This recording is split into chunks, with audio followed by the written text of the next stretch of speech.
বসেন বসেন বসেন, কাইন্দেন না, আগে আগে কাইন্দেন না, ছাড়েন।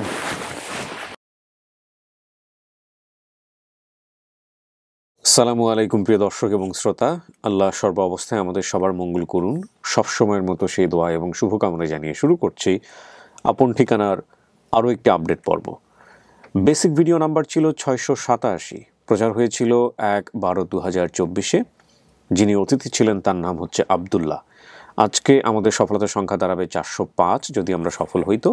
তো আবদুল্লাহ যেসব তথ্য আমাদেরকে দিয়েছিলেন, মায়ের নাম বলতে পেরেছিলেন রাশেদা, বাবার নাম বলতে পারেননি, ভাই বোনের নাম এবং সংখ্যার জায়গায় একেবারেই কিছু বলতে পারেননি, মামার নাম হাবলু, ঠিকানা বলেছেন শুধুই শিবপুর। এছাড়া কিছু সাইড ইনফরমেশন আছে। আর আমাদেরকে ভিডিও দেওয়ার পরে আমাদের টিম মেম্বার যিনি তথ্য পাঠিয়েছেন সে হচ্ছে আমির। তো আমিরের ভিডিও ফুটেজ আমার কাছে এসছে, মাত্র আমি দেখলাম, আমি দেখাবো আপনাদেরকে। আর এখানে আমি যেটা পাচ্ছি যে অতিথির বর্তমান ঠিকানা হচ্ছে শাহজাহানপুর রেলওয়ে কলোনি 10 নম্বর ওয়ার্ড, শাহজাহানপুর, ঢাকা। আর দাবি করা পরিবারের ঠিকানা পাচ্ছি আমরা নরসিংদী, লামপুর কুন্দরপাড়া 3 নম্বর ওয়ার্ড, কুন্দরপাড়া, শিবপুর, নরসিংদী। দেখা যাক আমির কীভাবে কালেক্ট করেছে, আপনারা একটু মনোযোগ দিয়ে শোনেন, তাহলে বুঝতে পারবেন। আসসালামু আলাইকুম। ওয়ালাইকুম আসসালাম। কেমন আছেন? আলহামদুলিল্লাহ। আশা করি আল্লাহর রহমতে ভালো আছেন। আল্লাহর রহমতে আপনাদের দোয়াতে আমি ভালো আছি, আলহামদুলিল্লাহ।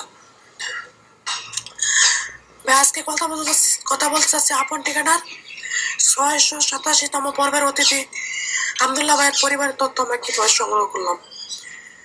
ভাই ভিডিওটা পাবলিশ হয় এই মাসের 1 তারিখ, ডিসেম্বর মাসের 1 তারিখ। আব্দুল্লাহ ভাই ভিডিওতে ঠিকানা বলছিল শিবপুর। বাংলাদেশের অসংখ্য জায়গার নাম আছে শিবপুর, এই জন্য আমাদের ওই দিন তথ্যটা সংগ্রহ করতে একটু সমস্যা হচ্ছিল, পাচ্ছিলাম না আমরা কোনো তথ্য ওই দিন। অতিথি যে ঠিকানার নাম বলেছে ওই নামে অনেক বেশি জায়গা থাকে, তাহলে পাইতে একটু সমস্যা হয়ে যায়। যদি ওই নামে 1-2টা জায়গা থাকে তাহলে খুব সহজে পাওয়া যায়। তো ওই দিন যেমন কোনো তথ্য পাচ্ছিলাম না আমরা। পরের দিন সকালে 2 তারিখ সকালে কাউসার নামের এক লোক আব্দুল্লাহ ভাইয়ের মামা দাবি করে একটা ফোন নাম্বার দিয়ে কমেন্ট করে, তা আমি কমেন্টটা দেখার পরে ওই ফোন নাম্বারটা নিয়ে ওনাকে কল করলাম। তা আমাদের যে সামারিটা ছিল ওইটার সাথে বিস্তারিত তথ্য মেলানোর চেষ্টা করলাম কাউসার সাহেবের সাথে ফোন করে। এখন মেলানোর পরে দেখলাম যে সব কিছুই ঠিকঠাক আছে, আব্দুল্লাহ সাহেব যেটা বলছে আর কাউসার সাহেব যেটা বলছে দুইটাই মিলে। পরে জিজ্ঞাসা করলাম ওর কে কে আছে, আমাদেরকে ফোন নাম্বার দেন। বললো ওর মা আছে বিদেশে আছে। তো বিদেশে থাকলে উনি একটা কথা বলছে যে উনি বিদেশে আছে কিন্তু এই মাসের 10 তারিখ উনি বাংলাদেশে আসবে। আর কে আছে জিজ্ঞেস করলাম, বলো ওনার বোন আছে। তো উনি প্রথম অবস্থায় ভয় পাইতেছিল ফোন নাম্বার দিতে কারো, ওনাকে আগেও কোথায় কিভাবে যেন প্রতারণার শিকার হয়েছে এই আব্দুল্লাহর বিষয়ে, এজন্য প্রথমে ফোন নাম্বার দিচ্ছিল না। পরে আমি বেশি জোরাজোরি না করে কাউসার সাহেবের ফোন নাম্বারটা আরিম ভাইকে দিয়ে দিই। পরে আরিম ভাই ফোন করে ওনাদের থেকে নাম্বারগুলো নেওয়ার চেষ্টা করে। ওরা প্রথম অবস্থায় আরিম ভাইকেও বোন এবং মায়ের নাম্বার দিচ্ছিল না, পরে দিয়েছে, আমাকে দেয় নাই। আমি তাড়াতাড়ি কই নাই যেহেতু আরিম ভাই বিষয়টা ডিল করুক, এজন্য। তবে এভাবেই মোটামুটি আমরা আব্দুল্লাহ ভাইয়ের পরিবারের তথ্যটা সংগ্রহ করছি কমেন্ট থেকে, এজন্য আমাদের খুব সহজেই কাজটা সম্পূর্ণ হয়েছে, আলহামদুলিল্লাহ। ভাই ইদানিং আমি একটু বিজনেস দোকান প্লাস অনলাইন বিজনেস, আবার এখন শীতের সময় তো খেজুরের গুড়ের বিজনেস, এই কারণে একটু বিজি আছি। কিন্তু আমার দোকান, অনলাইন বিজনেস, আপন ঠিকানা, এই 3 নিয়ে আমার সময় কাটে সকাল থেকে রাত পর্যন্ত। তাই সবার কাছে আমি দোয়া চাই, সবাই আমার জন্য দোয়া করবেন, ভালো থাকবেন। আমি আপনাদের জন্য দোয়া করি, সবাই ভালো থাকবেন। আল্লাহ হাফেজ, আসসালামু আলাইকুম।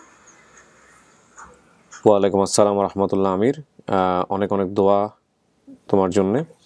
আমির সম্পর্কে আপনারা নিশ্চয়ই জানেন, যতবার আমিরের ভিডিও আসে আমি সবসময় আপনাদেরকে একটা কথা বলি যে আমির হোসেন হচ্ছে, যারা আমাদের পুরনো দর্শক আছেন তারা নিশ্চয়ই জানবেন যে আমির হোসেন হচ্ছে শারীরিকভাবে প্রতিবন্ধী। সেই প্রতিবন্ধী, তার বাবা প্রতিবন্ধী, তার একটা ভাই আছে সেও প্রতিবন্ধী, এবং এই তার মা ছাড়া আলটিমেটলি তাদেরকে পরিবারে দেখার মতো সে অর্থে কেউ নাই, এবং এক গ্লাস পানি খেতে গেলেও মার সাহায্য লাগে। তো ফ্যাক্ট হচ্ছে যে ওদের বর্তমানে আর্থিক অবস্থা অনেকখানি পরিবর্তন হয়ে গেছে আপনাদের সাহায্য সহযোগিতা দ্বারা। এটা সম্ভবত গত 2 বছর আগে আমি রমজান মাসে আপনাদেরকে বলেছিলাম যে ওকে হেল্প করা যায় কিনা। তো আলহামদুলিল্লাহ প্রায় 40 লক্ষ টাকার মতো, আমি কি ভুল বললাম? প্রায় 40 লক্ষ টাকার মতো বোধহয় জনগণের সাহায্য এসছে, আমি যদি ভুল না বলে থাকি। তো সেটাতে ওর বাড়ি হয়েছে, ওর একটা পিক আপ হয়েছে, ওর দোকান আছে, কিছু অর্থ বোধহয় ওরা সঞ্চয় করে রেখেছে বা সামথিং লাইক দিস, আমার ইদানিং আর জানা হয় না। তো আলহামদুলিল্লাহ ওরা আগে রাস্তায় বসতে হতো আমিরের বাবাকে, এখন আর ওরা মোটামুটি স্বাবলম্বী। এবং ও যেটা দোকানের কথা বলছিল, ওর দোকান করে ওর সংসার চলে। ওর দোকানের নাম সম্ভবত আলহামদুলিল্লাহ অর্গ্যানিক শপ। তো আমি ওরে বলেছিলাম যে তুমি যে অর্গ্যানিক দিলা, অর্গ্যানিক তো অনেক জটিল একটা নাম, অর্গ্যানিক বলাটা কি ঠিক হবে? যাই হোক, তো এই দোকান থেকে খুব একটা প্রচার নাই, ওর নিজের আইডি থেকে যতটুকু ও পারে ও পরিবার চলে যাচ্ছে। ওর স্বপ্ন যে আসলে খুব বড় তা কিছু না, কিন্তু ওর খেয়ে পড়ে মানুষের কাছে হাত না পেতে আল্লাহ যদি ওকে কবর পর্যন্ত নিতে পারে, সেটাই ওর জীবনের সবচেয়ে বড় পাওয়া। তো সেই অর্থে ওর একটা ব্যবস্থা হয়ে গেছে আলহামদুলিল্লাহ। আপনারা সবাই সহযোগিতা করেছেন, আপনাদেরকে অনেক অনেক বেশি ধন্যবাদ। তো যখনই আমি ভিডিওতে আসে একটু গ্যাপ হয়ে গেলে আমি কথাগুলো আপনাদের সবাইকে মনে করিয়ে দিই যে আমার আহ্বানে অসংখ্য অসংখ্য মানুষ এরকমভাবে বাংলাদেশের অনেক মানুষের ভাগ্য পরিবর্তন হয়েছে। কত মানুষের ভাগ্য পরিবর্তন হয়েছে আমি ঠিক হিসাব করে বলতেও পারবো না। এবং সূচনা পর্বে আপনারা হয়তো ইউটিউবে দেখছেন ভিডিওটা, ফেসবুকে তো আমাদের ভিডিও আসে না, সেটার পেছনে তো নিশ্চয়ই যারা ভিডিও দেখছেন অনেকদিন ধরে তারা তো নিশ্চয়ই জানেন যে ফেসবুকের যে বৈরী আচরণ, খুব ইন্টারেস্টিং একটা তথ্য আপনাদেরকে বলি, সে কারণে ভিডিও আসে না। তারপরে আমি সাহায্যের জায়গাটা আরেকবার একটু ফোকাস করব। ফেসবুকে আমাদের যে ভিডিও সেটা আমাদের পেজে ভিউ হয় না, সেই ভিডিও অন্য কেউ কপি করে তার একটা পেজে যদি দিয়ে দেয়, নতুন একটা পেজ, 10,000 ফলোয়ার, 15,000, 20,000 ফলোয়ার, সেখানে মিলিয়ন মিলিয়ন ভিউজ হয়। তো এই যে অবস্থা ফেসবুকের, এবং এই ফেসবুকের যে ভোগান্তি গত 3 বছর ধরে, আমার মাথায় যে কটা চুল পেকেছে তার মনে হয় অর্ধেক কন্ট্রিবিউশন হচ্ছে ফেসবুকের। কারণ ফেসবুকের অ্যালগরিদম আমি বুঝে ওঠার চেষ্টা করেছি, অ্যান্ড রিয়েলি আমি আপসেট। আমার কাছে মনে হয় যে কন্টেন্ট ক্রিয়েটরদের জায়গা এটা না, বিলিভ মি, আমার কাছে মনে হয় টোটালি আপসেট আমি। এবং একটা ভিডিও করার পরে একজন কন্টেন্ট ক্রিয়েটর যদি বুঝতে না পারে যে আসলে এটার গতিবিধি কী হবে, তাহলে এটা একটা লটারির মতো হয়ে যায়। ভিডিও করে ছাড়লাম, লটারিতে লাগছে ভিউ হলো, লটারিতে লাগছে ভিউ হলো। আরে ভাই, কন্টেন্টের কোনটা ভিউজ হবে কোনটা ভিউজ হবে না সেটা তো কন্টেন্ট মেকার যিনি তিনি বুঝতে হবে। অন্তত অ্যাটলিস্ট 99% সে বুঝবে, 1% তার টেকনিক্যাল ফল্ট হইতে পারে, ঝামেলা হইতে পারে, অন্য কোনো সমস্যা থাকতে পারে, যেটাই চলছিল লাস্ট 2-3 বছর। কিন্তু ফেসবুক পুরোপুরি আউট অফ দিস অ্যালগরিদম। তো আমি যেহেতু ফেসবুক এখন আর বুঝি না, সুতরাং ফেসবুকে আমি কন্টেন্ট দেওয়াটা বন্ধ করে দিয়েছি। এবং ফেসবুক যে ধরনের কন্টেন্টকে প্রমোট করবে ওই ধরনের কন্টেন্ট নিয়ে আমরা কাজ করব। আদারওয়াইজ ফেসবুকে আমাদের আপন ঠিকানা বলেন বা অন্যান্য যে ভিডিওগুলো লং ভার্সন ভিডিওগুলো, সেগুলো নিয়ে আমরা কম্পারেটিভলি আমরা সরে আসার চেষ্টা করছি। তো আমি যে কথাটা বলছিলাম যে অসংখ্য মানুষের উপকার হয়েছে, কত মানুষের উপকার হয়েছে আমি ঠিক জানি না। আপনারা জানেন যে একসময় কিছু হেল্পিং এপিসোড ছিল যেখানে লাইফের স্টোরি আসতো, বিভিন্ন রকমের মানুষ আসতো, সেখানে ক্যান্সার থেকে শুরু করে অনেক এরকম অসংখ্য মানুষ আছে বাংলাদেশে যাদেরকে নিয়ে এপিসোড করেছি এবং যাদের ভাগ্য পরিবর্তন হয়েছে। এগুলো চাইলে আপনি এখনও ইউটিউবে অনেক এপিসোড আছে, যেহেতু কিছু কিছু আমার চ্যানেলে আছে, কিছু কিছু রেডিও থেকে হয়েছে, আপনি চাইলে এখনও ওগুলো পাবেন, বিভিন্ন ফেক চ্যানেলে আপলোড হয়। আবার একটা গল্প আমি যেটা জানতাম, যেটা আমার কাছে খুব মানে হয় না যে আমি আমার স্ট্রেংথ সম্পর্কে অবগত ছিলাম না যে আসলে মানুষজন এতটা ভালোবাসেন। আপনাদের মনে আছে কিনা আমি রাইট নাও নাম মনে করতে পারছি না, তিনি সম্ভবত একজন রিক্সাওয়ালা ছিলেন, আমাদের এখানে এসেছিলেন, মা ছেলে মেয়ে সহ একটা ছোট্ট পরিবার, নিজের যে জায়গাটুকুতে থাকতেন সেটাও বিক্রি করে দিয়ে মায়ের ট্রিটমেন্ট করিয়েছিলেন। আমি রিক্সাওয়ালার নামটা রাইট নাও মনে করতে পারছি না। এবং পরবর্তীতে ওর 2তলা না 3তলা বাড়ি হয়েছে এবং একটা দোকান দিয়ে সে আছে। তো এই বিশাল এই ধরনের অসংখ্য গল্প আছে, যে গল্পগুলো আমার পুরো ক্যারিয়ার জুড়েই আছে। আমি আসলে ধন্যবাদ দিতে চাই আপনাদের সবাইকে যারা এতটা ভালোবাসা দিয়েছেন, এতটা দোয়া দিয়েছেন, এভাবে পাশে থেকেছেন। তো আমাদের আমির হোসেনও সেরকমই। আর আমির সম্পর্কে আমি একটা কথা সবসময় বলি, ও হচ্ছে আপন ঠিকানার সেই টিম মেম্বার যে ওর বাবার ভিক্ষার পয়সা দিয়ে মেগাবাইট কিনে রাতের বেলা জেগে জেগে জেগে জেগে আপন ঠিকানার ছেলে মেয়েদেরকে খুঁজে বের করতে, যারা ফ্যামিলিতে হারিয়ে গেছে। সুতরাং ওর কন্ট্রিবিউশন কোনোভাবেই মানে কম করে দেখার বা 8-10 জনের সাথে মিলিয়ে দেখার কোনো সুযোগ নেই। যাই হোক, আজকের ইন্টারভিউ অনেকদিন পরে প্রথমে একটু বড় করে ফেললাম। আমি আর কথা বাড়াবো না, এই পর্যায়ে আমি চলে যেতে চাই দ্বিতীয় ধাপে। আসসালামু আলাইকুম। আব্দুল্লাহ, কেমন আছেন? জি ভালো আছি। আপনার নাম চেঞ্জ হয়েছিল না? জি জি। কি নাম বর্তমানে বলেন তো? সম্রাট। সম্রাট। আপনার নামটা মনে আছে কেন বলেন তো? আপনার নাম নিয়ে কিছু একটা বলছিলাম আমি বেসিক ভিডিওতে, জি। তাই না? আব্দুল্লাহ নাম নিয়ে। আপনার সাথে যিনি আসছে একটু পরিচিত হই। আপনার নামটা বলেন তো একটু। আমার নাম হচ্ছে গোলাম মোস্তফা ইমরান। কি হন আপনি আব্দুল্লাহ? আব্দুল্লাহ দীর্ঘ 3 বছর থেকে আমার কাছে। কিভাবে আসছিল আপনার কাছে একটু বলেন। আমার কাছে আসছিল, স্টেশনে আসছিল সে। স্টেশনে আসার পরে আমার ছোট ভাই ওইখানে, ছোট ভাইয়ের সাথে সাক্ষাৎ হয়। জি। সাক্ষাৎ হওয়ার পরে আমার বললো যে ভাইয়া আপনি ওকে নিয়ে যান, ও খুব ভালো ছেলে, স্টেশনে থাকলে নষ্ট হয়ে যাবে। তখন আমি আসি আমার এখানে চাকরিতে লাগাই। কোথায় চাকরি করে? আপনার বাসা কোথায়? আমার বাসা হলো বাসাবো বউবাজার, আর ওর চাকরি করে ওয়াশফিডে, ঢাকা কমলাপুরে। আচ্ছা, তো আপনি ওর অভিভাবক বলা চলে এখন? হ্যাঁ, এখন আমি ওর অভিভাবক। ঠিক আছে, অনেকক্ষণ ধরে বসে আছেন আপনারা, চলেন আব্দুল্লাহ দেখা যাক কি আসছে আপনার জন্য আজকে। ব্যাগটা কিসের? ব্যাগটা নিয়ে যাও, ওই যে শার্ট আর প্যান্ট। ও আচ্ছা আচ্ছা, ওই যে যে অবস্থায় হারাই গেছিল। হ্যাঁ চলেন, মাঝে বসবেন। হ্যাঁ আব্দুল্লাহ, এখানে 10-15 মিনিট একা একা থাকতে হবে, ঠিক আছে? জি যারা আসছে ওদের সাথে আমি কথা বলে আবার ভিতরে চলে আসবো। জি এই 10-15 মিনিট যদি জরুরি কোনো দরকার থাকে ওই যে কলিং বেল চাপবেন, আমি কলিং বেল চাপলে ভিতরে চলে আসবো। তৃতীয় ধাপে আমরা প্রিয় দর্শক এবং শ্রোতা যেটা আপনাদেরকে বলতে চাই যে কিভাবে উনি হারিয়ে গেলেন। বর্তমান বয়স বলেছে 18 বছর, হারানোর সময় বয়স ছিল 4 থেকে 5। ছোটবেলায় আমি পরিবারের সাথে ময়মনসিংহের কোনো এক রেল স্টেশনে এসে ভিড়ের মধ্যে হারিয়ে যাই। প্রথমে এক আনসার পেয়ে আমাকে থানায় দিয়েছিল, থানা থেকে আমাকে একটি প্রতিষ্ঠানে ভর্তি করিয়ে দেয়। আমি সেখানে কয়েক বছর থাকার পর সে প্রতিষ্ঠান থেকে বের হয়ে বিভিন্ন জায়গায় কাজ করে বড় হই। সেখান থেকে আর পরিবারে ফিরতে পারিনি। হারিয়ে যাওয়ার সময় পরনে ছিল হাফ প্যান্ট, গায়ে ছিল ফতুয়া, এই ড্রেসগুলো এখনও আছে। ছোটবেলায় আমি বাবাকে কখনো দেখিনি। মা প্রতিদিন সন্ধ্যার সময় একটি কবরে মোমবাতি জ্বালিয়ে দিত। কবরটি মাজারের মতো দেখতে ছিল। মা 5 ওয়াক্ত নামাজ পড়তো। আমার একটি বড় বোন অথবা খালাতো বোন ছিল, সে আমাদের বাড়ি থেকে মাদ্রাসায় পড়াশোনা করতো। তো এই হচ্ছে তথ্য। দেখা যাক কারা এসছে।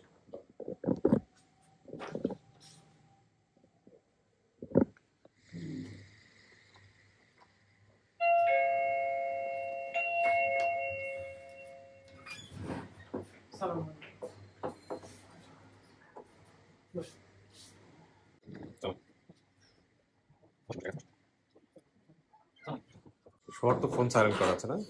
একটু পরিচিত হই। আপনার নাম পরিচয়? তোফাজ্জল হোসেন। কি হন আপনি? মামা। আপন? না, পাড়া প্রতিবেশী? না পারব তা মামাতো বোনের ছেলে। আপনার নাম? আমার নাম হাবিবুল্লাহ। কি হন আপনি? আমি ওর মামা হই। মামা বলতে কি আপন মামা? আপন মামা। আপন মামা। আপনার নাম? আমার নাম মোহাম্মদ শহীদুল্লাহ। কি হন আপনি? আমি ছেলের বোনের জামাই, ছেলের বড় বোনের জামাই। বড় বোনের জামাই, দুলাভাই হন? জি। ওকে। আপনার নাম? আমার নাম মোহাম্মদ কাউসার, আমি মামা হই। আপন মামা? জি না, আমি আমার মামাতো বোনের ছেলের। মামাতো বোন। আপনার? আচ্ছা আচ্ছা, আপনি তথ্য দিয়েছেন আমাদেরকে, জি জি আপনি কমেন্টস করছিলেন। জি জি। আচ্ছা, আপনার নাম? রাশিদা, আপনি কি হন? আমার ছেলে। হ্যাঁ, মুখটা দেখাইতে হবে। আচ্ছা, আপনার ছেলে না? হ্যাঁ, হাবলু নামে কেউ আছে ওর মামা? কেউ? ওই হ্যাঁ নাম। আপনি সেই হাবলু? আচ্ছা, শিবপুর বলছেন। হ্যাঁ, শিবপুরই তো পাওয়া গেছে। কেমনে হারিয়েছিল আপনার ছেলে একটু বলেন তো আমাদেরকে। হারাইছিল আমার ছেলের, আমার নয়দালামপুর গ্রামের নাম, বোনের বাড়ি থুয়া রাখা, মানে আমি বাইরে চলে গেছিলাম। বাইরে বলতে দেশের বাইরে? হ্যাঁ। আচ্ছা। 1 বছর পরে খবর শুনলাম হ্যাঁ পাই না। পরে 1 সপ্তাহ পর খবর দিছে, এবার আমি দেশে আইয়া পড়ছি, আইয়া অনেক খোঁজাখুঁজি করছি, আর কোনো পাইনি। কিন্তু ও যে বলছে যে রেল স্টেশনে এটা ছোটবেলায় কিভাবে পরিবারের সাথে ময়মনসিংহের কোন একটা রেল স্টেশনে ভিড়ের মধ্যে হারিয়ে যায়। কিভাবে গেছে এটা আমি বলতে পারি না, বা অথচ ময়মনসিংহ আমরা কোনো আত্মীয় স্বজনের কোনো ফ্যামিলির কোনো ইয়া নাই, আত্মীয় নাই। কিভাবে গেছে আল্লাহ কইতে পারবো, আর হ্যাঁ বলতে পারবো। তাহলে তো আমাদের সমস্ত কিছু চেক করতে হবে ভালো করে। এখন উনি বলছে যে আমি বাবাকে কোনোদিন দেখি নাই। ও বাবার নাম কি ছিল? প্রোটেকশন। কেন দেখে নাই? মারা গেছে 2 বছরের বয়সের সময়। প্রতিদিন সন্ধ্যা একটা কবরে মোমবাতি জ্বালিয়ে দিতেন আপনি। কার কবর এটা? এটা আমার শাশুড়ি। আমার শাশুড়ি মানে লয়ে যেত, মোমবাতি ধরাইতাম না, মানে এনে যায় নামাজ পড়তাম, ইয়া করতাম। আচ্ছা চতুর্দিকে অনেক শিকাল মিকাল আই দেখে এই বসার জন্য মোম ধরাই রাখতাম, হ্যাঁ সামনে বসায় আর কি। আচ্ছা, তার মোম ধরনের ঘটনা ঠিক আছে। হ্যাঁ। আচ্ছা, আর বলছে যে মা 5 ওয়াক্ত নামাজ পড়তো। আমার একটি বড় বোন অথবা খালাতো বোন ছিল, আমাদের বাড়ি থেকে মাদ্রাসায় পড়াশোনা করতে। এরকম কেউ আছে? এটা আমার আপন মেয়ে। আপন মেয়ে? আমি আপন মেয়ে মানে কি ওর ভাই, ওর বোন? আমার বোন। ওর বোন, হ্যাঁ ঠিক আছে, বুঝতে পারছি, ওর বোন, তাই তো? ওর বোনটা কোথায়? বাড়িতে আছে। নিয়ে আসেন না কেন আজকে? আজকে তো নিয়ে আসার দরকার ছিল। অনেক সমস্যা হওয়া যাবে না। ও আচ্ছা আচ্ছা, তা আপনি পরবর্তীতে বিয়ে শাদী করছেন? না। আর বিয়ে শাদী করেন না? আপনার ছেলে মেয়ে তাহলে কয়জন? আমার একটা ছেলে একটা মেয়ে। আচ্ছা, ছেলে হারানোর পরে কি করছেন? দেশে আসার পরে মানে খোঁজাখুঁজি করা? অনেক খোঁজাখুঁজি করছি, কিছু কাজ হয় না। আপনার সাথে মার্চ 6 মাস আগে আমি ফেসবুকেতে নাম্বার নিয়ে আমি আপনার সাথে কথাও বলছিলাম। আমাদের কার সাথে কথা বলছে? পরে আপনি কইছেন কি থানা কিনো জিটি আছে, আমি কই না জিটি তো করতে পারি না, আমি এই সময় বুঝি নাই। আপনি কইছেন এই দ্বারা অসম্ভব। প্রথম দিক দিয়ে মানে আমরা প্রথম দিক দিয়ে একটা সময় বলেছিলাম যে যারা পরিবার থেকে হারিয়ে গেছে তারা যদি খুঁজতে চায় তাহলে জিডি কপি লাগবে। আচ্ছা আচ্ছা, তখন বলা হয়েছে। ওকে, ঠিক আছে। তারপর কিভাবে হারাই গেছে এটা একটু ভালো আমি জানি। বলেন তো আপনি কি হন সম্পর্কে? আমি হই ওর মামা। তো আমি বিদেশ থেকে আসছি, বিদেশ থেকে আইসা দেশে কিছুদিন ছিলাম, তারপরে এক জায়গায় চাকরি নিই। চাকরি নেওয়ার পরে উনি যখন বিদেশে চলে যায় তখন এই ছেলেরা এই বাড়িতে ওই বাড়িতে ঘোরাঘুরি করে, তখন আমি ওরে নিয়ে আসি আমার কাছে। আচ্ছা, আমি আইনা ওর একটা মাদ্রাসায় ভর্তি করে দিই। আচ্ছা, মাদ্রাসায় ভর্তি করে দেওয়ার পরে মাদ্রাসা থেকে ওই হারায় গেছে। ও হারায় যাওয়ার পরে আমি ওরা অনেক খোঁজাখুঁজি করে পরে লাস্টে পাইছি, পাইয়া পরে ওরা আবার মাদ্রাসায় নিয়ে ভর্তি করছি। ওই মাদ্রাসা থেকে সে 2 দিন পরে আবার হারায় গেছে। আবার হারায় যাওয়ার পরে ওরে আবার আমি আবার খোঁজাখুঁজি করে এই 2500 থেকে খুঁজে পাইছি। ওইখান থেকে পাইয়া পরে ওরে আর আমি মাদক দিতে রাখি নাই, পরে ওর খালার বাড়িতে রাইখে আসছি আমি, ওদের বাড়িতে, গ্রামের বাড়িতে লামপুর। ওর খালার বাড়িতে যেদিন রাইখে আসছি তারপরের দিন সকালবেলা ওই ওর খালার বাড়ি থেকে ওই হারায় গেছে। আচ্ছা আচ্ছা, তাহলে হলো কাহিনী। কিছু বলবেন? প্লাস আরো কিছু সমস্যা দিল, যেহেতু ওনার তখন মানে বাবা ছিল না, বাবা 2 বছর বয়সে মারা গেছে, মা দেশের বাইরে ছিল, তো পরিবার থেকেও একটু মানে ওইভাবে ক্যাপ করতো না। আচ্ছা, অযত্ন ছিল কিছুটা, এটা তো অনুমান করাই যায়। এখন আপনি আমাদের এই ভিডিওতে কিভাবে কি পেলেন একটু বলেন। আমি ওই যে ভিডিওটা দেখলাম, দেখার পরে যেহেতু ওই আমার কাছে বেশ কিছুদিন ছিল, তো আমি ওরে চিনতে পারছি। আচ্ছা, আমি ওরে চিনতে পারছি। আর ছোটবেলার ছবি আছে না? ছোটবেলার ছবিটা দেখেন তো কোথায়, কার কাছে আছে, বের করেন। আর ওরে আমি চিনতে পারছি, চিনতে পাইলে ওই আমি এই কমেন্টে যোগাযোগ করছেন। জি, আচ্ছা, ছোটবেলার ছবি থাকলে তো খুবই সুবিধা হয়, তাহলে তোমরা বুঝতেই পারবে যে আসলে এটা তার পরিবার কিনা। দেখি কোনটা, কোনটা সামনেটা? হ্যাঁ, চেহারা তো মিল আছে। পিছনেটা কি আপনি? আর এই 2 পাশে 2 জন? একটা মারা ছোট বোন আর একটা আমার মেয়ে। ছোট বোন বলতে বুঝি নাই। এটা আমার ছোট বোন, এটা মেয়ে, এটা ছেলে। ও আচ্ছা আচ্ছা, হ্যাঁ চেহারার সাথে মিল আছে। ছবিটা দেখাই মানে আমরা যখন পেয়েছি ওনার সাথে যোগাযোগ করে তারপরে এই ছবি দেখাতেই মোটামুটি কনফার্ম হয়ে গেছে। আচ্ছা ঠিক আছে, ওয়েট করেন, আমরা ডাকবো আপনাকে ভিতরে। বাবা ওনার মাকে পাঠাবো। হ্যাঁ বলুন।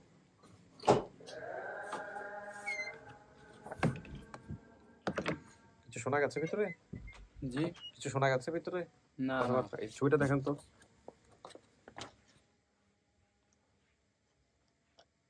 না, চিনি না। ওই ছেলেটাকে ভালো করে দেখেন।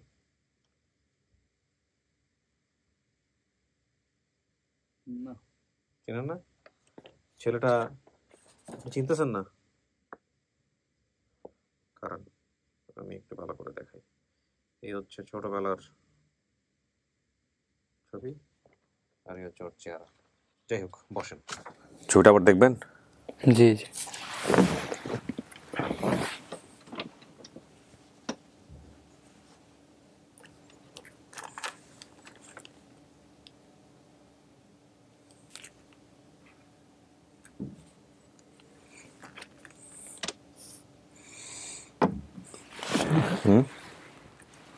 কি মনে হয়? না, কিছু মনে হয় না, সবার মধ্যে মিল আছে চেহারা। সবার চেহারার মিল আছে না? তারা যদি কইতে পারতো যে আমার শরীরে কোন কাটা ছেঁড়া দাগ মাগ আছে নাকি, তাইলে আপনি নিশ্চিত হয়ে যাবেন। কারণ আপনার আগে কে দেখা করতে আইতেছে, একটু ওয়েট করেন। পাঠায় দাও ভিতরে।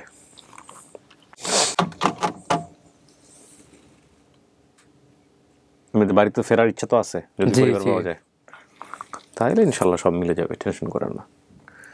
দেখেন কি আইতেছে আপনার জন্য।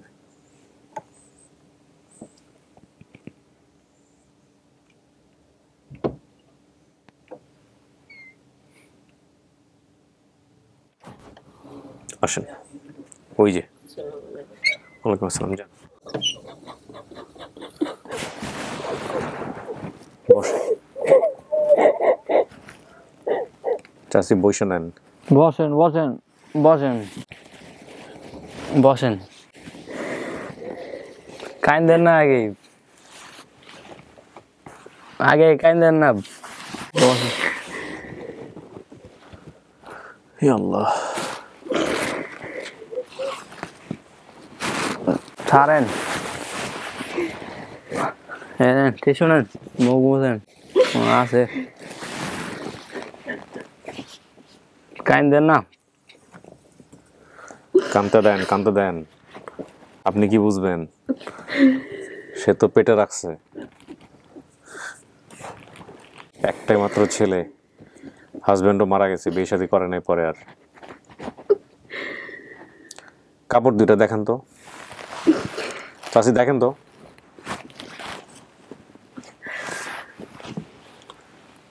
এটা চেনেন?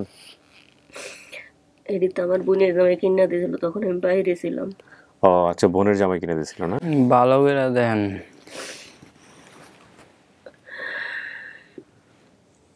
এই সময় তো মোবাইলে চালাইছিলাম না, দেখি অনেক। মোবাইলে এই শার্ট ফতুয়া আর কি, ফতুয়ার প্যান্ট পরা, যত্ন করে রাখা দিচ্ছে। ওর শরীরে কোনো দাগ আছে বলতে পারেন? ছোট সময় কুকুরে কামড় দিছিল নাহের মাঝে, আর ডানার মাঝে এই যে দাগটা।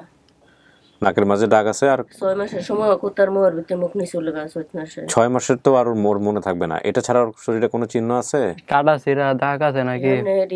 একটা অ্যাক্সিডেন্ট হয়েছিল হাতের মাঝে নাকি, ভাইয়ের মাঝে সাইকেলের চেনের ভিতরে হাত গেছিল। কিছু মনে পড়ে এগুলা?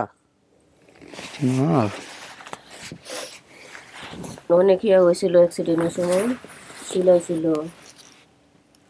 হ্যাঁ,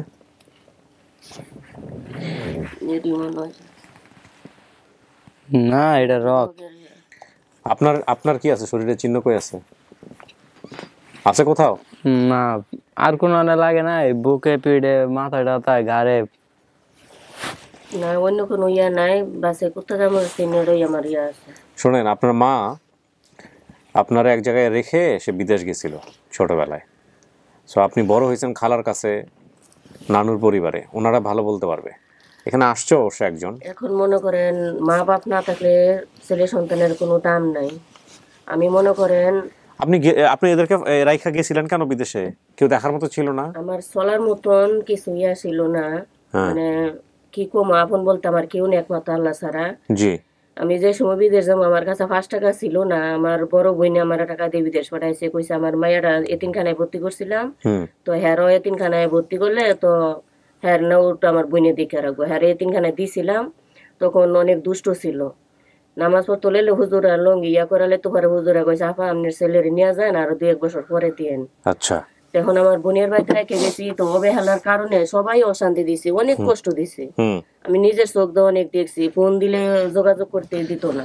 আচ্ছা। কইতাম বলে আমার ছেলের কাছে দেও একটু কথা কইতো ঘুমাই গেছে, এখন ঘুমে উঠলে বিরক্ত করবো, আর হেরা রাখতে পারতো না, আমি কেন সুখে আছি। অনেক অবহেলার কারণে মানে পরে এই পুত্রা বাচ্চা নিচ্ছে। এখন আবার আমি যাওয়ার 1 বছর পরে খবর হারাই গেছে। আবার লেটে আমি 1 সপ্তাহের ভিতরে আইসি দেশে, আইয়া অনেক খোঁজাখুঁজি করছি, তখন পাই নাই। তো এই সময় তো আমনে করিও চিনিও না, জানিও না। আবার 1-2 মাস আগে আমি এক বাটফারে ফেসবুকেতে নাম্বার লইয়া কইছে মানুষ হারাইলে খুঁজা পাওয়া যায়, তো এখন 70,000 টাকা দিছি আমি। শুক্রবারে দিছি, শনিবারের দিন গেছে, রবিবার আমার ব্লক মেরা দিছে। 70,000? হ্যাঁ, কইছে একদিনের ভিতরে আমার ছেলের আইনা দিব। কেমনে দিছেন আপনি 70,000 টাকা? চাইছে ওনারা কবিরাজি করে, এখন মার মন আর তো ইয়া হয় না। আমি প্রতিদিন স্বপ্নে দেখি আমার ছেলে আইয়া ফাঁসাদের রকম আমি আইয়া পড়ছি। তো আমি ভাবছি আমার ছেলে তো মরে নাই। আবার হের বাপসা ছাড়া ওই যে 2 ভাইস্তা আছে, আর চাচা যারা সবই মারা গেছে, 3 ভাই আছিল। তো হেরা হ্যাঁ সম্পদের লেগে পাগল হয়ে গেছে, আর বাপের সম্পদ হেরা নিয়ে বেচবো, ইয়া করবো। আমি আবার এই 2 মাস আগে কইছি আমার ছেলের লেগে আমি 50 বছর অপেক্ষা করবো। আমার ছেলে 50 বছর পরে না পরে তোমরা বাগাবাগি করে নিও। কি আছে ওর বাবার? কিচ্ছু নাই, এমনি বাসে বিট বাড়িটা আছে। আচ্ছা, এখন কথা হইলো গিয়া, শোনেন, আপনার চেহারার লগে এই ছোটবেলার এটা 100 ভাগ মিল। এটা আপনার ছোটবেলার ছবি। এটা আমি বললাম, বাকি ব্যক্তিগতভাবে কে কি বলবে না জানি না, তবে আপনি মানলেই সে পরিবার, না মানলে কিছু নাই। আপনার চেহারার সাথে আপনার বোনের চেহারারও মিল আছে। উনি আপনার বোন, পাশে যে দেয়া আছে এ হচ্ছে আপনার বোন। আপনি বলছিলেন না যে আমার একটা খালাতো বোন বা কিছু একটা, আপনারা 1 ভাই 1 বোন। তো এই অবস্থা আপনার বাবা মারা যায়, আপনার মার সাথে আর কোনো স্মৃতি থাকলে একটু ওনাকে মনে করানোর চেষ্টা করেন, দেখেন সবকিছু জেনে শুনে আপনি যদি মানেন এটা আপনার মা তাহলেই মা, না মানলে তো আর কিছু করার নাই। আর বাবার নাম আপনি বলতে পারেন নাই, কারণ বাবা মারা গেছে কিভাবে? প্যারালাইসিস ছিল। ও যখন মারা গেছে তখন ওর বয়স কত? 2 বছর। ও তো মনে নাই, ও ঠিকই আছে। মায়ের নাম রাশেদা, ওনার নাম রাশেদা। মামার নাম কি বলছেন? হাবলু। বাইরে আসছে হাবলু। ঠিকানা শিবপুর, মিলছে। লামপুর কুন্দরপাড়া 3 নম্বর ওয়ার্ড, কুন্দরপাড়া, শিবপুর, নরসিংদী। পাওয়া গেছে। আচ্ছা, আর হারায় যাওয়ার সময় হাফ প্যান্ট পরছেন, ফতুয়া পরছেন, ড্রেসগুলোতে নিয়েই আসছেন। মা প্রতিদিন সন্ধ্যার সময় কবরে মোমবাতি জ্বালিয়ে দিত। কবরটি মাজারের মতো দেখতে ছিল। মা 5 ওয়াক্ত নামাজ পড়তো। আমার একটা আপন বড় বোন অথবা খালাতো বোন ছিল, সে আমাদের বাড়ি থেকে মাদ্রাসায় পড়াশোনা করতো। এগুলো সব ঠিক আছে। আপনার মা ওই যে কবরে বাতি বুতি জ্বালায় নামাজ পড়তো, কবরে পড়তো না, বাট 2-1 বার জ্বালাইছে। কেন জ্বালাইছেন বলেন তো? মানে চতুর্দিকে শিকাল চলাফেরা করতো, তো তো হেরে তো মাঝে বসায় রাখছি। আবার আমার শাশি ওরিয়ানে আমি 2 শিকালে আবার হেরে নিয়ে টিয়া জায়গা কষার লাগে মানে মোমবাতিটা সাইডে ধরায় রাখছি। লাশ পাহারা দেওয়ার জন্য, বেসিক্যালি লাশ যাতে শিয়ালে না নেয়। বুঝছেন? কি মনে হয়?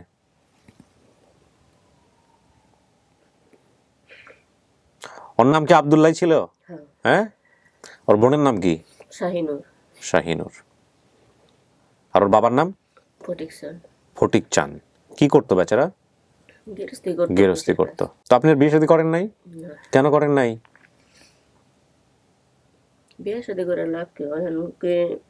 ছেলেটাও হারায় গেছে, মেয়েটাও তো বিয়ে হয়ে গেছে, আপনার জীবনটা কিভাবে কাটবে? এখন দিনের ছেলে মেয়ে দুজি হয়, আর কোনো ইয়া থাকে না, ছেলে মেয়ে নিয়ে কাটান যায়। হ্যাঁ। প্রথম আল্লাহ যখন ভাগ্য রাহে না, দ্বিতীয়বার আবার আল্লাহ ভাগ্য কি রাহে কিছু বলা যায়? কার ভাগ্যে কে আছে? আব্দুল্লাহ জি, কথা বলেন, আপনার কিছু বলার নাই? ভাবছিলাম তো অনেক কিছু কমু, সব ভুলে গেলাম। কেন বললেন? গল্প করেন। ভুলে যাওয়ার কি আছে?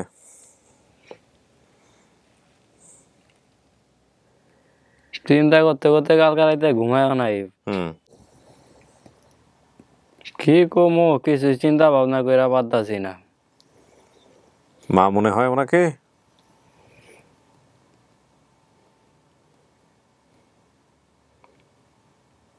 এতদিন যেমনে চলছে এরকমই লাগতেছে, কোনো দুঃখ লাগতেছে না, কষ্ট লাগতেছে না। মা হইলে তো যাইতে হইব লগে।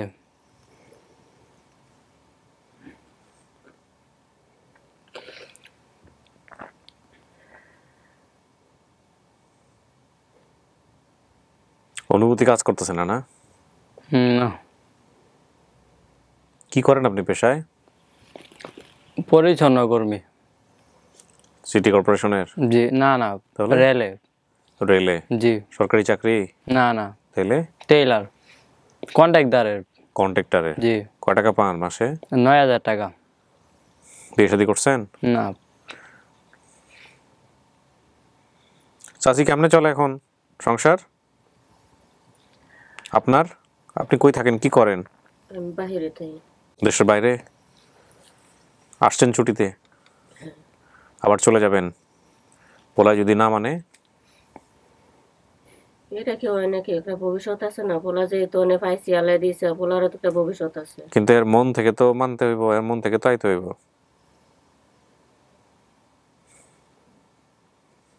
মানে হ্যাঁ তুই যে মা তুই আরো কিছু কিনো জায়গায় থাকে তা হ্যাঁ এটা হ্যাঁ পেতে দেবো। দেখেন পোলার লগে কথা বললা, আপনারা মন খুলে কথা বলেন।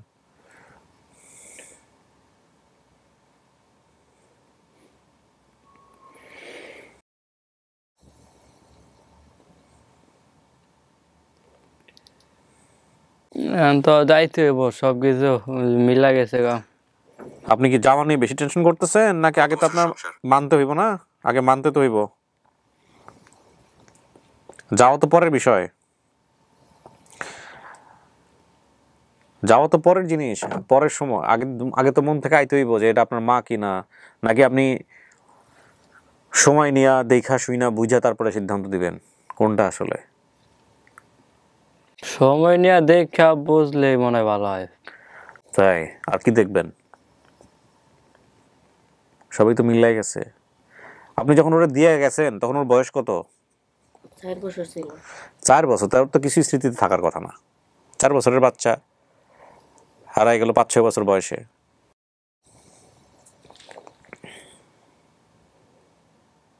চলেন আপনি বাইরে গিয়ে যে কজন আসছে ওদের সাথে কথা বলেন, দেখি আমাদের কি করা যায়। দেখেন এটা আপনার ছবিটা ভালো করে আরেকবার দেখেন, এটা আপনার ছোটবেলার ছবি। চাচি বসেন বসেন, আমি নিব, ডাক দিব একসাথে। এখানে আমি যে মোবাইল দেখছিলাম বা নিজের কাজগুলো করছিলাম মূলত ওদেরকে একটু স্পেস দেওয়ার জন্য, মেন্টাল স্পেস যেটাকে বলে। অনেকে হয়তো মনে করতে পারেন যে আমি এটা আসলে, আপনি দেখেন ছবি দেখে অনেকে হয়তো মনে করতে পারেন যে কিবরিয়া ভাই আপনি বোধহয় আপনার কাজের প্রতি মনোযোগী না। এটাকে আমি ইন্টেনশনালি করেছি যাতে করে ওরা মনে করে যে আমি ওদের কথা শুনতেছি না। একটু স্পেস দেয়া, কেয়ারফুলি কেয়ারলেস যেটাকে বলে।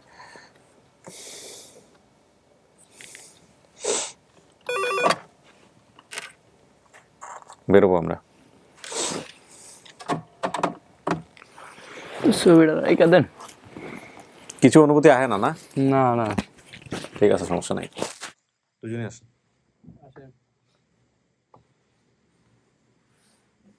যান গিয়ে কথাবার্তা বলেন, দেখেন কি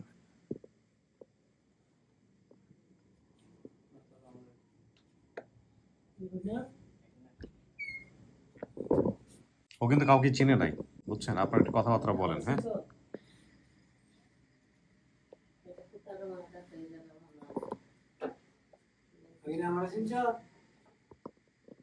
হাবলু মামা বলছেন না? ওই সে হাবলু।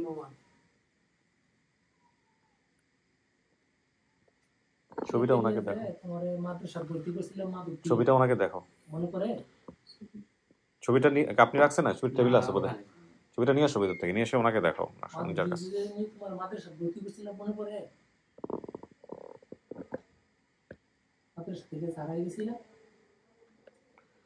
তুমি নাকি বেশ কয়েকবার হারাইছো।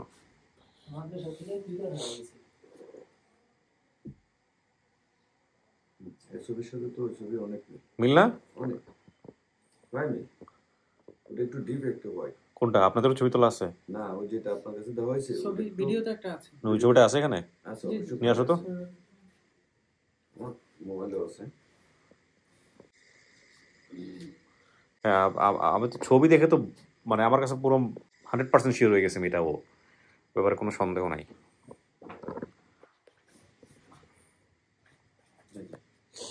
মোবাইল আপনার আছে? দেখি আমি একটু মোবাইল, এইটাই তো। এই যে ছবি, এটা একদম সেম। চুলের দেখেন, চুলের কাটিং টাটিং থেকে শুরু করে গাড় বাঁকা এক সাইডে, এটাও গাড় বাঁকা এক সাইড। এটাই তো, নাক টাক সবকিছু একই রকম। এই যে দেখো তোমার ছবি আর ছবি একদম সেম, দেখছো? তোমার ছোটবেলার ছবি এটা আর এটা প্রায় সেম, একদম সেম। এটা একটু ডিপ হওয়ার কারণ হলো এটা মোবাইল থেকে বাইর করা হয়েছে, এটা ডাইরেক্ট সরাসরি তোমার স্টুডিওর মধ্যে ছবি। কথা বুঝছো? সেম ছবি। এটা একটু তুমি ছোট থাকতে, এটা একটু বড় হওয়ার পরে চুলের কাঠিন দেখো সেম। চুলগুলো চোখের দিয়ে তাকালে তো বোঝা যাবে অনেক কিছু। এর ফিডে একটা দাগ আছে, এর ফিডে একটা দাগ আছে, এটা সম্বন্ধে কে বলতে পারবেন? এখানে যেখানে ওকে ফিডে একটা দাগ, এখানে একটা দাগ আছে। ওইটা না, এখানে একটা দাগ আছে, আর এই যে নাকের এখানে দাগ ছিল, একটা এখানে দাগ ছিল। না, এটা ছোটবেলা যে দাগটা গল্প ইয়ে হয়ে যায়, একটু বড় সড়ো দাগ হলে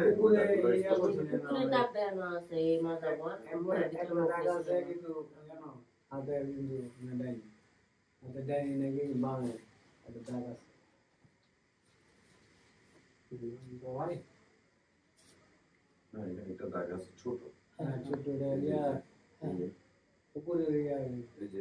এই ডাকটা কি ও জানে যে কেমনে হয়েছিল? তুমি জানো? তো তুমি না জানলে তাহলে তুমি ইয়ে করে কেমনে প্রমাণ করতে হবে? ধরো তুমি একটা জিনিস জানো, তোমার শরীরে এটা হইছে এবং এটা তুমি জানো, তোমার পরিবার জানে, তাহলে ঠিক আছে। আর নাইলে কোন দাগ কেমনে হয়েছে খোঁজ করে নেওয়ার লাভ আছে? এটা মনে ছিল না, ভাবছি না দাগ আছে যে মানে কুকুরে কামড়ের টাইমে মনে রাখতে হবে।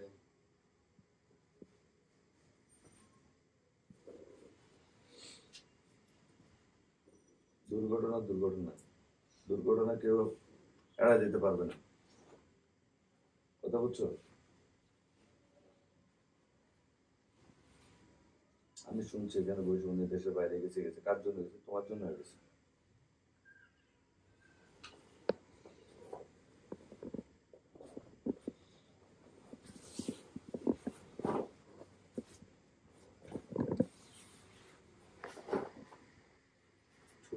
অনেক কষ্ট করছে, তো অনেক মারধর খেয়েছে, অনেক বিয়ে করছে। আজকে 3 বছর সে আমার কাছে অনেক শান্তিতে আছে। মানে ভালো আশ্রয় দিবার মতন কোনো মানুষ নেই। না, কেউ ছিল না। এই 3 অনেক বছর থেকে কষ্ট আমার কাছে করছে। অনেক আর এখানে একটা বিষয় হচ্ছে ছোট সময় আমি তো এর বলছি, বেশি দুষ্ট আছিল। আমি এর বলছি ডাইরেক্ট সরাসরি বলে, তুমি কিছু একটা করো, আমি কিছু করে সাথে দিয়া তোমার একটা প্রতিষ্ঠিত করে দেবো, জায়গায় কিনে দিব বা ঘর করে দিব, যা করে দেওয়া তাই করে দেবো। সব আমি ওর রিস্ক নিয়ে ওরা আমার কাছে রাখছি। আর ছোট সময় একটু দুষ্টটা বেশি আছিল। আর হ্যাঁ, ও নিজেও স্বীকার করছে। আর দ্বিতীয় কথা হচ্ছে ধরেন একটু তেরা ছিল। ওর এখন বাবা আছে। বাবা মারা গেছে ওর ছোট থাকতে, মা এদের জীবন বাঁচানোর জন্য জীবনের তাগিদে চলে গেছে বিদেশ। এর বয়স তখন ও যখন হারানো যায় তখন ওর বয়স সম্ভবত 4-এর মতো। 4-5 এর মতো। হ্যাঁ, 4-এর মতো। তো ওই সময়টাতে আপনার এই 4 বছর বয়সে তো মানে অনেক টর্চারিং এর শিকার হয়েছে। একটু দুষ্ট বেশি আছিল আর বাবা মা ছিল না, যার কারণে যাদের কাছে যারা নিচে তার নিচে বলতে থানা থেকে যারা কাছে নিচে ওরা তো খুবই অত্যাচার করছে। শুধু ওই মুরব্বী, শুধু ওর মানে বাবা যারা ডাকছে ও ছাড়া সবাই অত্যাচার করছে ওর উপরে। ও তো আমার বিস্তারিত সবকিছু বলতে চায় না। আমি আস্তে আস্তে আস্তে ওর থেকে বাইরে করছি। তারপরে যে এখানে বাইরে কেন আমি ইয়ে করছিলাম, ওর জামা কাপড়গুলো এবং ছবিগুলো মসজিদে রেখে সব ওখান থেকে নিয়ে আসছে। কথা বুঝেন নাই? ওরা পাঠাইছে ওই জামা কাপড় আনার জন্য, ছবি আনার জন্য। ওরা মসজিদে রাখছে, ও ওখান থেকে নিয়ে আসছে। তারপর ওর সাথে সাক্ষাৎ করেন। যাই হোক, ওরও দোষ আছে, ও একটু দুষ্টামি বেশি করতো, তেরামি বেশি করতো। ওইটাই হয়তো অনেক বেশি দুষ্ট আছে।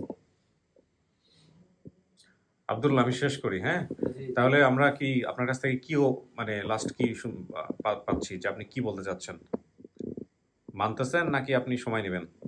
মানতে তো হবে। না, মানতে হবে বলতে একটা কথা, আর মানতে নাই, মনে করে কোনো চাপাই দেওয়া কিছু নাই। তুমি দেখো, চিন্তা করো। গার্জিয়ান যখন, বাপ মা যখন, মানতে তো হবে। আপনি কি ওনাদেরকে তাহলে মেনে নিচ্ছেন যে এটা আপনার মা? জি জি, ঠিক আছে, আলহামদুলিল্লাহ। আমরা বড় না করি। সব কথা শেষ কথা হচ্ছে পরিস্থিতি বিচার করা যায় না। সন্তান হিসেবে আপনি দুনিয়াতে আসছেন, আপনার একটা প্রত্যাশা ছিল আপনার বাপ মা আপনাকে শেল্টার দিবে, প্রপারলি বড় করবে। কিন্তু এটা আপনার ভাগ্যে যেটা ঘটছে, এটা একজনের ভাগ্যে ঘটে না পৃথিবীতে। এরকম শত শত ছেলে মেয়ে আছে। আপনি তো অত আশ্রয় পাইছেন, অনেকে আশ্রয়ও পায় না, তাই না? কিন্তু আপনি অনেক সৌভাগ্যবান, যেই পরিস্থিতির মধ্য দিয়ে যান না কেন শেষ পর্যন্ত আপনি আপনার মাকে পাইছেন, বোনকেও দেখতে পারবেন। অনেকের সেটারও সৌভাগ্য হয় না। তো আপনি যদি নেগেটিভ চিন্তা করেন তাহলে নেগেটিভ, পজিটিভ চিন্তা করলে পজিটিভ। আমরা আমাদের দায়িত্ব পালন করতে পারছি, এটাই হচ্ছে সবচেয়ে বড় কথা। আলহামদুলিল্লাহ। জি, ভালো থাকেন, মিষ্টি মুখ করেন সবাই। হ্যাঁ, শেষ করি। আসসালামু আলাইকুম।